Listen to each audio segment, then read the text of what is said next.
आपने सुना होगा सफदर हाशमी की एक कविता किताबें कुछ कहना चाहती है।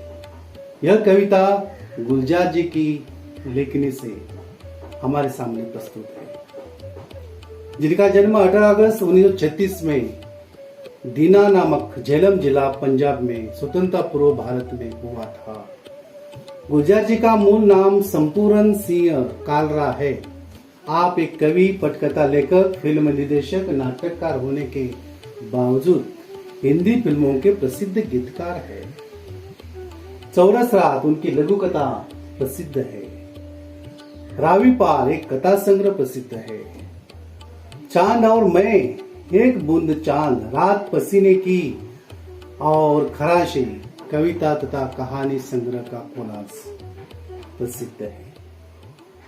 ये कवि नई धारा के कवि है। आधुनिक संवेदना के साथ परिवेश के संपूर्ण वैविध्य को नए शिल्प में अभिव्यक्त करने वाली काव्य धारा अब हिंदी भाषा में चल रही है। प्रस्तुत कविता में गुलजार जी ने पुस्तकें पढ़ने का सुख, कंप्यूटर के कारण पुस्तकों के प्रति अरुचि, पुस्तकों और मनुष्य के बीच बढ़ती हुई दूरी और उसने उत्पन्न दर्द को बड़े ही मार्मिक ढंग से प्रस्तुत किया है। क्या बताते हैं पुस्तकांचे गांव वाला भिल्ला आपने पढ़ा होगा। यह कवि अपने कविता में किताबों के प्रति लोगों की अरुचि प्रस्तुत करते हैं। देखिए इस कविता में क्या लिखा है, जानिए किताबों का दर्द क्या है। किताबें झांकती है बंद अलमारी की शीशों से, किताबें झांकती है बंद अलमारी की शीशों से, बड़ी हसरत से तकती है। महीनों अब मुलाकातें नहीं होती, जो शामें उनकी सोहबत में कटा करती थी अब अक्सर वो नहीं होगा। किताबें झांकती है बंद अलमारी की शीशों से, बड़ी हसरत से तकती है। गुजर जाती है कंप्यूटर के पर्दों पर, बड़ी बेचैन रहती है किताबें। उन्हें अब नींद में चलने की आदत सी हो गई है। जो कदरें वो सुनाती थी कि जिनके सेल कभी मरते नहीं थे, वो कदरें अब नजर नहीं आती नहीं घर में। जो रिश्ते वो सुनाती थी वो सारे उधड़े उधड़े है। कोई सपा पलटता तो एक सिसकी सी निकलती है। कई लफ्जों के मानी गिर पड़े हैं, बिना पत्तों के सूखे ठंडे लगते हैं वो अल्फाज जिन पर अब कोई मानी नहीं उगते।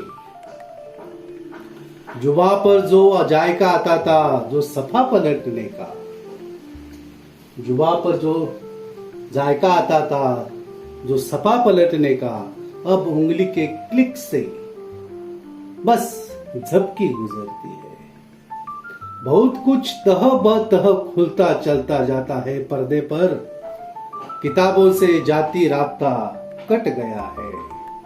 किताबें झांकती है बंद अलमारी की शीशों से। कभी सीने पर लेकर लेट जाते थे, कभी सीने पर रखकर लेट जाते थे, कभी गोदी में लेते थे, कभी घुटनों को अपने रिहल की सूरत में बनाकर निम सजदे में पड़ा करते थे, छूते थे जबी से। वो सारा इल्म तो मिलता रहेगा आइंदा भी, वो सारा इल्म तो मिलता रहेगा आइंदा भी। किताबें झांकती है बंद अलमारी की शीशों से। मगर वो जो किताबें मिला करते थे सूखे फूल, मगर वो जो किताबों में मिला करते थे सूखे फूल और महके हुए रुख के, किताबें गिरने उठाने के बहाने रिश्ते बनते थे, उनका क्या होगा? वो शायद अब नहीं होंगे। किताबें झांकती है बंद अलमारी की शीशों से। बस गुलजार जी के इन्हीं काव्य पंक्तियों में हमें बहुत कुछ किताबों के बारे में, उनके मन में हुआ दर्द जानने की कोशिश हम कर सकते हैं। फिर से मिलेंगे अगली कविता में, अगली गजल में। धन्यवाद।